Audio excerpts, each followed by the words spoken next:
Welcome back. I'm Representative Patricia Morgan, and I have with me today Ken Block, who has been working really hard to get the line item veto passed. There's legislation to get it passed, to make it a reality in Rhode Island. So when we finished the last segment, you asked what people at home can do, and I encouraged them to go to the website www.lineitemveto.org. There's one more thing. Okay. I don't know when it's coming, but in the next 2 weeks, there's going to be a House Judiciary hearing on the light item veto bill. And what we desperately need is for you to show up and be there at this unknown time and unknown place where it's going to be and when. But we'll be able to announce it 2 days before it happens. Showing up in person at the State House makes a gigantic difference. So go to the website, send your email. If you do that, we're going to have your email address and we'll be able to tell you when this hearing is going to be. You don't have to stand up and say anything, but you have to physically be there. It makes a gigantic difference. It really does make a difference. When people come, leadership starts to understand that it is something that is important to people, to average voters. And this is an election year, so it's a good time for you to show up at the State House and really get this done. But there are some who have written letters to the paper and what have you that says, well, you can't let the governor mess with the budget because we have a constitutional requirement that the budget be balanced. Is that an impediment to having a line item veto? No, in fact, the governor's light item veto doesn't endanger an unbalanced budget at all. In fact, it makes the budget stronger because it's cutting spending. When you add spending... Doesn't create a deficit. That's right. It creates a surplus. When you add spending, it creates a deficit. The light item veto doesn't add spending, it removes spending. So it helps to create a budget surplus. And in fact, the governor's light item veto might be the safety net that the legislature needs because we know, as you know, and what a lot of people don't know is the state has to estimate what their revenues are going to be, and that changes all the time. And usually there's a deficit going into any year. That's right. Yeah. So the light item veto gives us a stronger budget by making it possible to cut some things and help reduce the deficit before it really becomes a problem in the next fiscal year. So that's not an argument that holds water. I haven't heard... A governor cannot add something into the budget, can only take something out. Look, in the same way with the master lever, there was no valid argument to keep it. There is no valid argument to not have a governor's light item veto. None. You can't construct a rational argument for why Rhode Island's governor shouldn't have one, and 44 other governors do. Yep. Right? When Rhode Island stands out in a negative way to the rest of the country, we have to fix it. It's crucially important to get a light item veto. It will change the balance of power in a positive way for Rhode Island. It's really important. It doesn't change it that much. It just really helps with spending decisions, my opinion. Well, it helps us control spending, and not just all spending, but wasteful spending. What it does... Because if it can be justified, it can be put back in.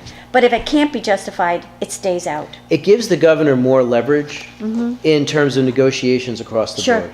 And that's really one of the things that's missing. In the same way that we don't have enough of an opposition group right now in the General Assembly to force compromise, the governor doesn't have a lot of tools in his or her pocket to force compromise with the legislature the way things are right now. The light item veto gives more leverage to create compromise, and it's a really important thing. I think it is. And again, we're not lightly taxed. The budget keeps going up more than the rate of inflation every single year. We need to do what we can to make it a more responsible document. Absolutely. Yeah. Other responsible things that can happen, legislative grants. I know that this is something that you are working on as well. I hate those things. I don't like them much either because it's taking taxpayer dollars and giving them sometimes to very good things. I'm not going to say they don't go to good things. They go to little league teams and hockey teams and different things like that. The point is, though, it only goes to some of them, not to all of them. Correct. Right? So why are the kids in Cranston more important and more deserving of tax dollars than the kids in Providence? Because it's the speaker's district. Oh, is that why? That's why. Oh, okay. I figured that one out too.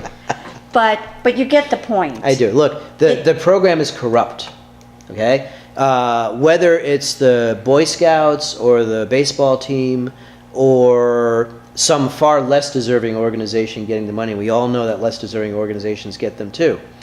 The problem is the program is two things. It's incredibly corrupt because the decision makers on who gets those grants are legislative leadership exclusively. Yeah.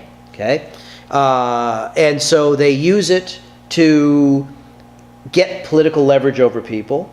And they also self-serve in the case of Speaker Mattiello, who gave himself $126,000 of grants, and the next closest rep probably got $35,000, right? So it's an enormous amount. It is corrupt just for that reason alone. But Buying votes. There's even a worse reason why they have to go. It's because they're unconstitutional. They violate the separation of powers. Legislative grants start and end in the legislature. They never cross over to the executive branch. That is a violation of separation of powers.